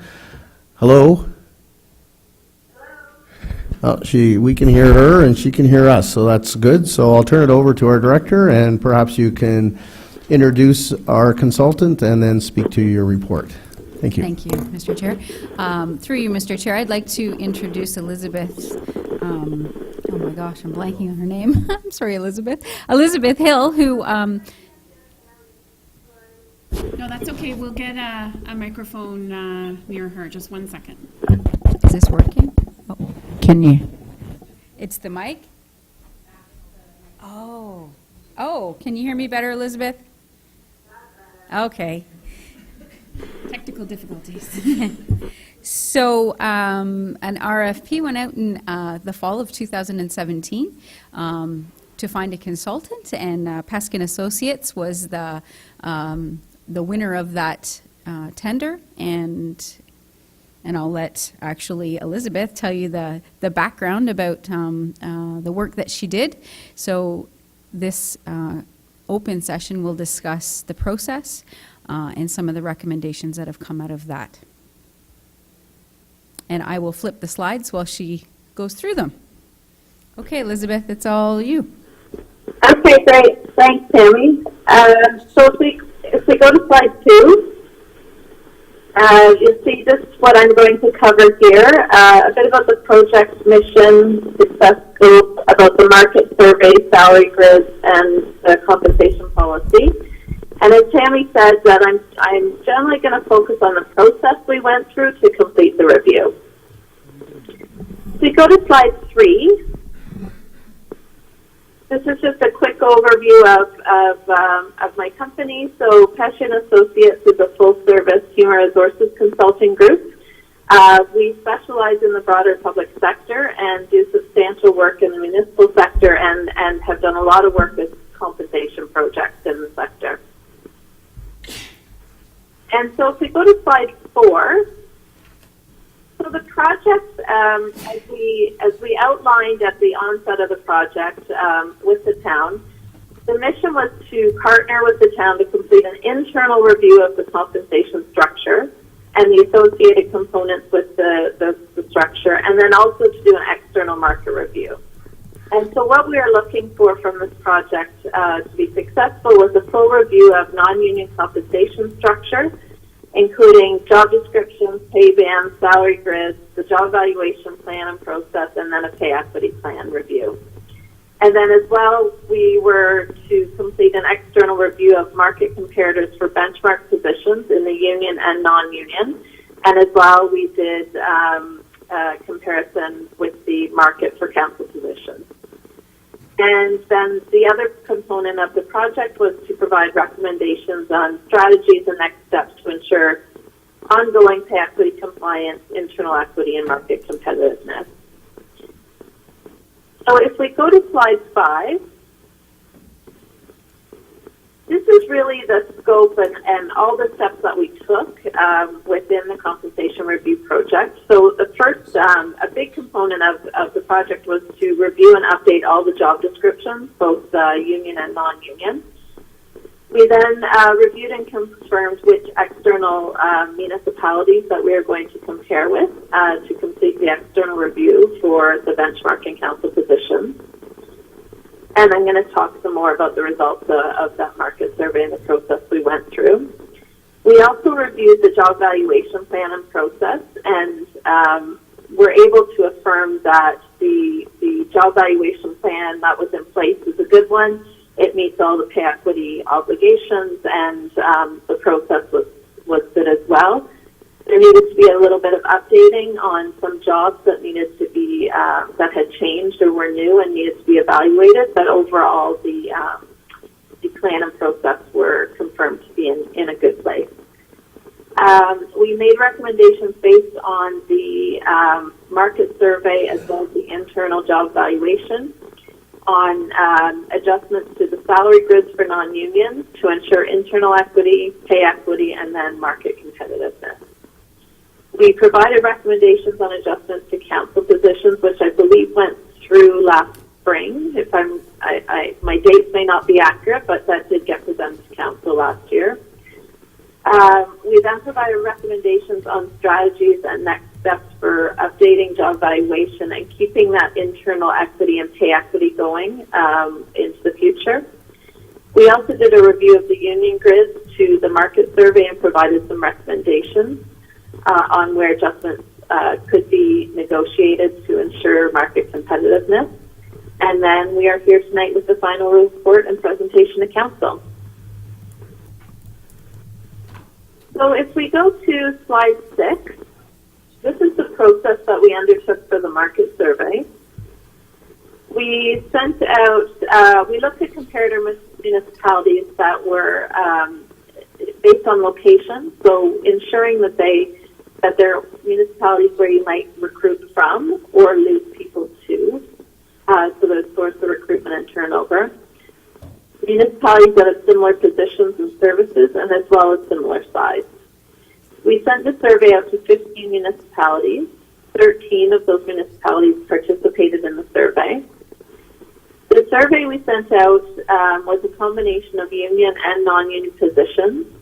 A number of the non-union positions, a number of the union positions, and then for the non-union positions, we selected benchmark positions, ensuring that at least 1 or 2 were selected from each pay level. So we were covering every pay level in the market survey.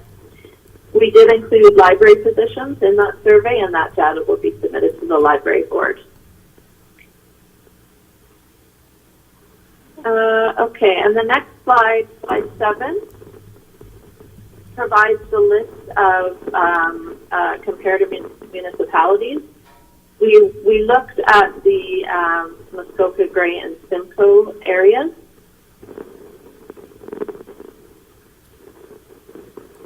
And I think you had that in your package, so I won't spend too much time on that or go through it.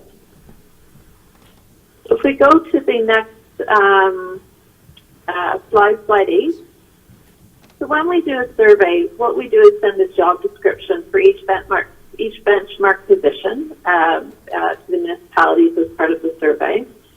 And the municipalities complete the survey noting any difference in job description and title.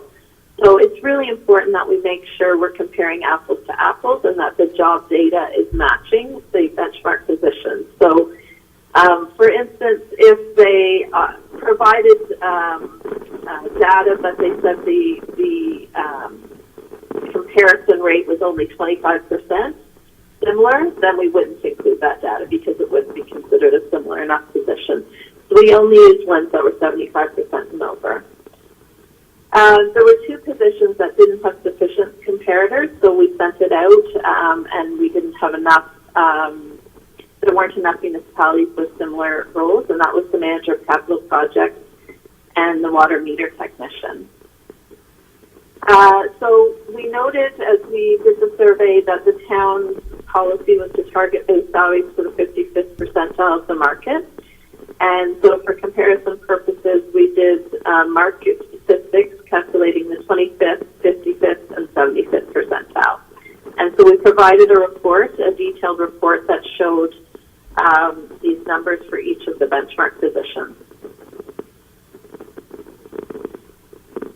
And then the next slide, the last slide for this open part of the meeting is around the compensation policy. So part of the process was for us to make recommendations on any changes to the compensation policy and the salary grid. We recommend that you update the policy to reflect the comparators that were used in the market survey. We're recommending that you remove level 6 and 7 from the salary ranges. Currently, those are in place, but they're very rarely, if ever, used by the town, and I believe they were meant for extraordinary circumstances. And it's very unusual to see those sort of extra levels and not common practice. So, and given that they're not being used, our recommendation is to remove them. what you can do is that if there are market pressures, so for instance, a position, the market is 10% higher than the established salary for a position, and the town is having trouble recruiting for or retaining for that position. So normally you would have those two requirements. You can establish a secondary market grid that pays that single position at a market level, so long as the market warrants it. So we would recommend adding language around that into your policy. And we also recommend updating the compensation and job classification policies to incorporate human resources as your primary responsibility for the program. And going to slide 10, questions. That's the last slide for the open part of the meeting. I'm happy to answer any questions on those slides. Any questions of members of council? Councillor Rose? Thank you, Mr. Chair. I was just wondering why the town of Midland, our closest neighbor, was not included. They were sent the survey, but they didn't complete it.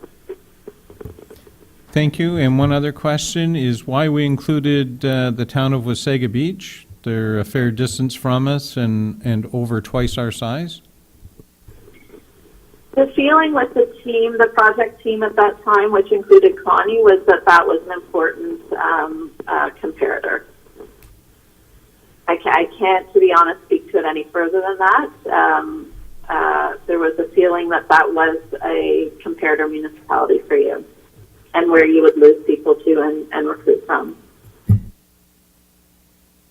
Sir, the director has a comment on that question.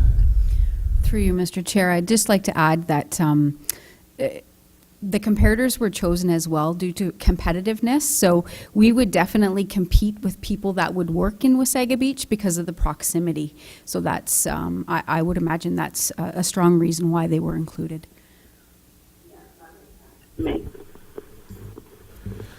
I had a question with respect to the update. This study was done in 2018. We're dealing with it in 2019. And in the policy, it says that it's going to be done every 2 years. So I'm just wondering, given the lag and what we've done this time around, are we looking at doing this again in 2020, or for the next round, are we looking to wait a couple of years before we do it again? So if I could just speak quickly to that, I'll probably defer to the staff members to answer. But my recommendation is that market surveys be done every 3 to 5 years. Every 2 years is pretty is a lot. I don't normally see them done more than or less than, I guess, 3 years. Thank you. Did you have a comment on that? No, just that, in line with that recommendation, that we could change that wording and extend that time period in the policy. Thank you.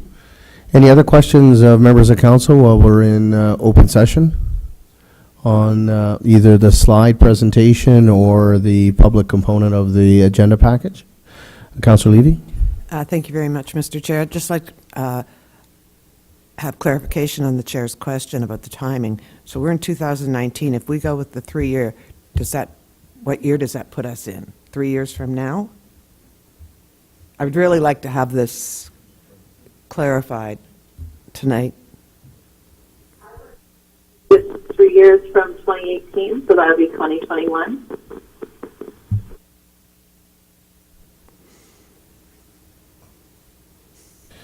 Any other questions during the open session? Seeing none, do we have a motion then to proceed to closed session? Okay. No, sorry to interrupt. We do have a motion in the open session strictly related to policy related items, if we can address that, if possible. Okay, so in the open session then, I have that motion available if it's helpful. Okay, I'm just calling my agenda up here.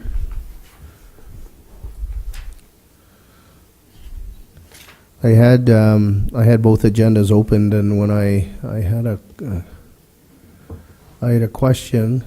I had two questions actually, and I've asked the first one, and I just wanted to see if the second question that I had was more of a open session or a closed. I'm just looking for it here.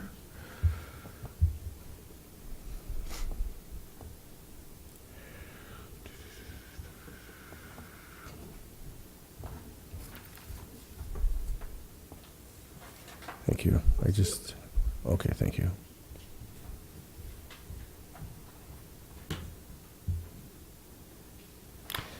It's all right. I'll ask it when I find it. So, Madam Clerk, you have a motion?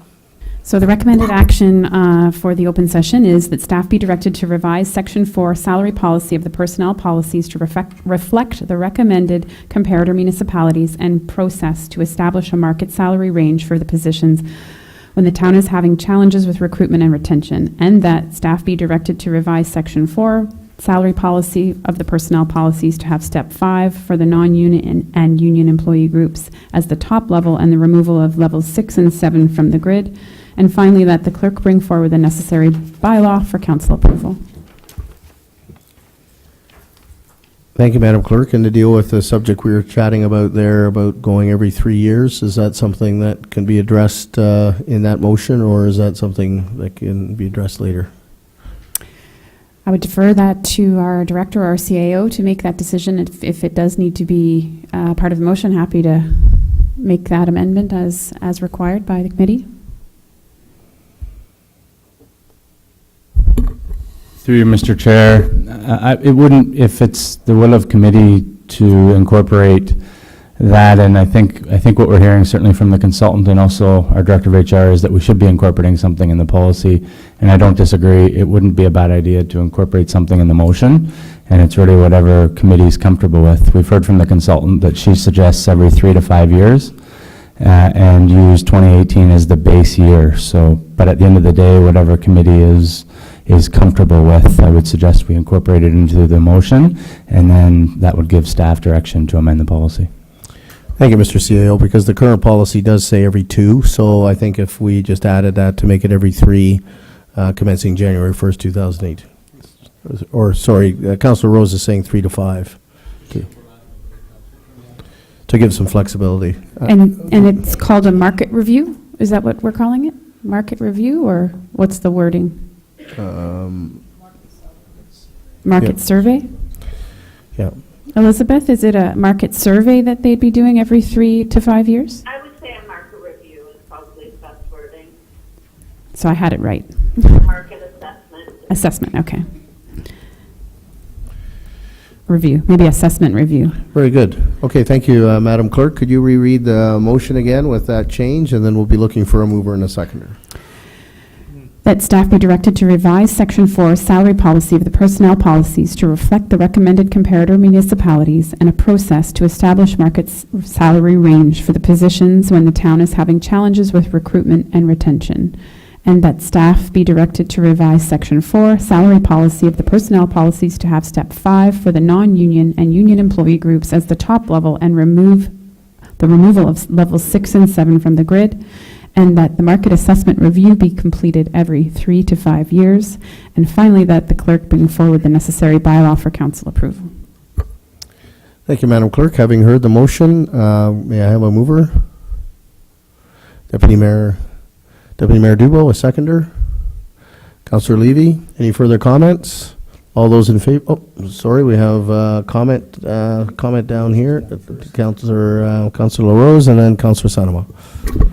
Thank you, Mr. Chair. I have a huge problem, a massive problem with, in the report where it says that we have a problem with attraction and retention. That is utter nonsense. For those of us that have been here for a little while, I believe the last person in a regular job to quit was probably Councillor Vadaboncourt. Yvonne Gagne stayed to the end. Shirley Bellamer stayed to the end. Betty, Paul Hodgins, we had John Boucher. You look at our arena guys. We have Stoney was here to the end, Henry LaCroix to the end. I don't believe we've had an employee that, did you quit? Well, there you go. You quit to have a baby. There you go. So out of our 50, 60 people that we... Counselor. Okay, so there was a couple. Yeah. All right. I'm just saying, it's not like we're having a huge turnover of people. When you look at all the people that are here, we have long-term people that are here for retirement. You look at all the people that are, Jeff and Roger, all these guys that were here forever and ever. The average time of our staff right now, even being held here, is probably 10, 15, 18 years. So to have retention is absolute garbage. And when I look at attraction, we were able to get our new CAO, left another municipality to come here. Our planner left another municipality to come here. Tammy, I think you were working in another municipality and left to come here. So I would say that retention and attraction is very, very good. I bet you we have a higher retention and attraction than most municipalities. So I just do not agree with that in the report. The facts, to me, are very, very, stand forth on the opposite side. So unless we take that out of the report, I would not be able to support it. Thank you, Councillor. Councillor Sanama?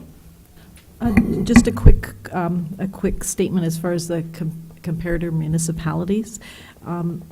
In the event, like when we go to do this again in 3 to 5 years, at that point, can we include Midland again and possibly the Township of Georgian Bay from a closer proximity? I'm just going by. Through you, Mr. Chair. Yes, absolutely, we can do that. And, and hopefully Midland will be more participative. Thank you. Councillor Mayotte? Thank you, Mr. Chair. Excuse me. Just to enforce a little bit of what Councillor Rose was saying, he says, I've been sitting on council for 16 years, I guess, and without mentioning any names, I guess, we've had staff that decided to go to a different municipality. The grass is greener and making more money. They come back crawling to come back to Penetanguishene. They know how well they had it. It was good over there. They were working too hard, and they even we did not give them the money they were making when they left. They got less money, and they're still back, and they are happy here. So I think we should really look at that. Thank you, Councillor. Madam Director? Through you, Mr. Chair, I'd just like to provide some clarification on retention. So that actually does speak to retirements. And so, as you know, the baby boomers are booming and they're leaving us. So we are coming into a problematic kind of era when there's going to be lots of retirements. And yes, I agree. In the municipal world in general, retention is stronger than that of private sector. And I also wanted to make a point, the attraction piece. So due to retirements, I just wanted to add to that this past year we had somebody retire in our wastewater department, and they were asked to return because unfortunately we were unable to fill that position. So it took us several months to actually fill that position with a skilled person. And then currently we actually have our chief mechanic who we've been unable to fill that position with a properly trained or adequately trained person. And we have been told that people are not applying due to the lower rate of pay. Thank you. Any further comments? Councillor Cummings? Just in regard to the mechanic, Midland has a great mechanics bay in Midland. We're sharing services now. Why cannot we go over to Midland and ask for their chief mechanic to be working on our machinery? Mr. CAO? Through you, Mr. Chair, just from a labor relations perspective, we do have collective agreements in place, and it's probably not a conversation to have in open session. Thank you. Any other comments or questions on the motion? It's been duly moved and seconded. Can I make a motion before we do that, that attraction and retention part be removed? Well, we have this motion has been duly moved and seconded, so it's on the table. I think sorry, I'll just ask the director, is the comment with respect to attention and retention and attraction, is that in the staff report or is that in the policy? Councillor, if it's in the staff report, then it's there, but if it's not in the policy, then it's what we're dealing with is the policy. Oh, I see. Okay, let me just have a look. I know it is in the staff report. Oh, I see. Okay.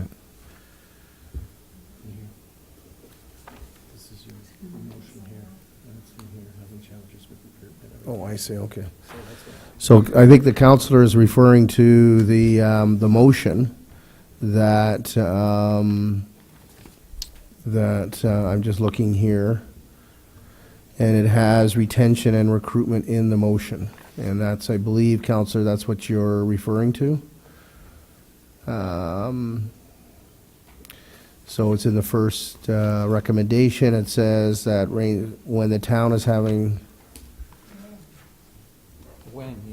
Okay, so, but maybe, councillor, you can. Oh, yes, and I see the CAO and the clerk have put up their hands as well. But Elizabeth, we'll let you go first. Okay, thank you. The motion, I believe, without having it in front of me, relating to my recommendations around the compensation policy, is specific in that there would have to be, it's not a scenario that will happen on a regular basis. It's only for the scenario where you have a position that you can show and demonstrate that you've been unable to recruit and fill it, and you can demonstrate that the market is paying at least 10% above what the current rate is. So there have to be those specific components in place for there to be introduced a market grid. So it's not saying that you're currently having recruitment problems. It's that is in the recommendation around the policy anyway. It isn't specifically saying that. Thank you. So, Mr. CAO, did you want to go first? Through Mr. Chair, I was actually going to ask Elizabeth to speak to it and actually refer, because I think there was a section that you've recommended in terms of in the policy itself, Elizabeth. Yeah, and just that. So just that piece, that if you are having a position where you can't recruit and you can demonstrate that there's recruitment issues, you can demonstrate that the market pays over 10% above, that you would create a market grid that aligns to the market for that position only, and only so long as the market is in that place. Thank you. I think that it should happen very, very seldom. Thank you, Mr. CAO.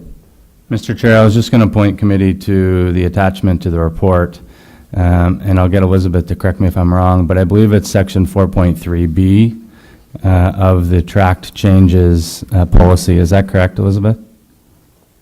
I honestly don't have it in front of me.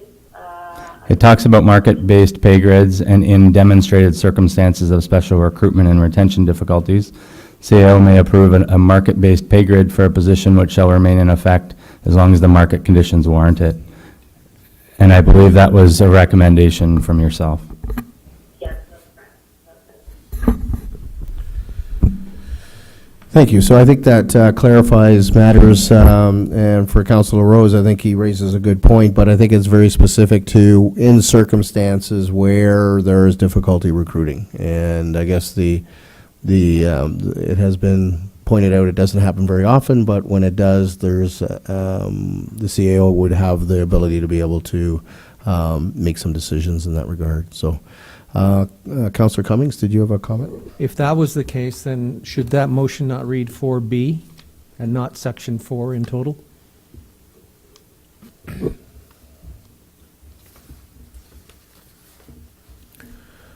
Madam Clerk, the councillors raised a question with respect to that 4.3, I guess B is the actual paragraph. I think the motion is referring to section 4 simply because it does speak to the removals of the levels of the grid as well as the addition of the special circumstances related to market comparison. Okay.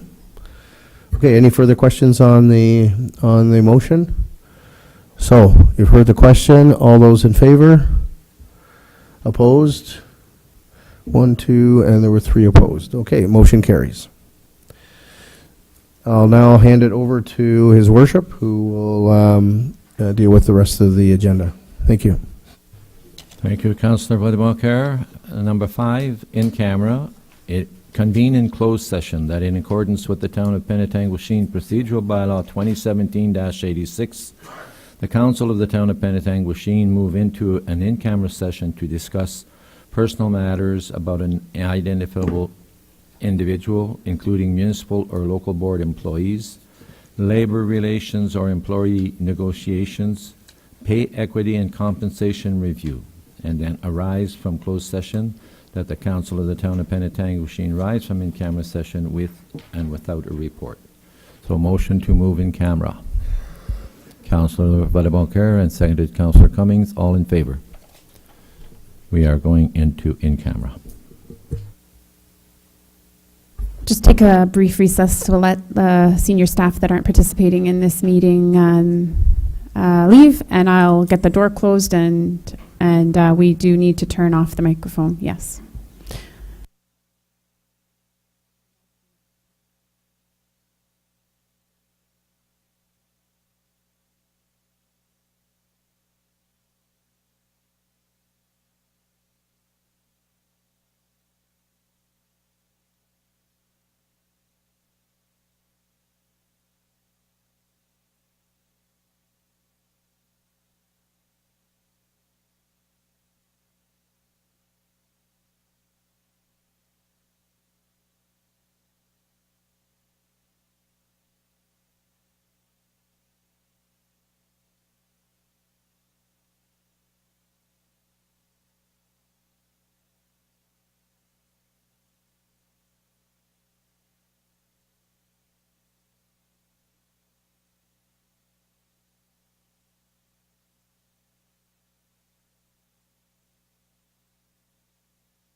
Okay, council, we're back in session, and I think that we may have a motion that we want to move forward.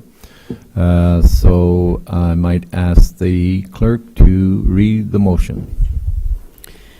So we do have a recommended action. We do not have a mover and a seconder for this action, but it is recommended, as per the closed session report, that staff be directed to implement option 1 for the non-union employee group, and that staff be directed to open discussions with the union employee group to implement market adjustments using union option 1. And further, that staff be authorized to allocate up to an additional $30,000 for potential financial implications related to the library employees following the compensation review presentation to the library board. And finally, that the clerk be directed to bring forward the necessary bylaw for council approval. So we are moving option 1. I need a mover and a seconder. Okay, mover, Councillor Vadeboncoeur, seconder, Councillor Clou. All in favor? Opposed? It does carry.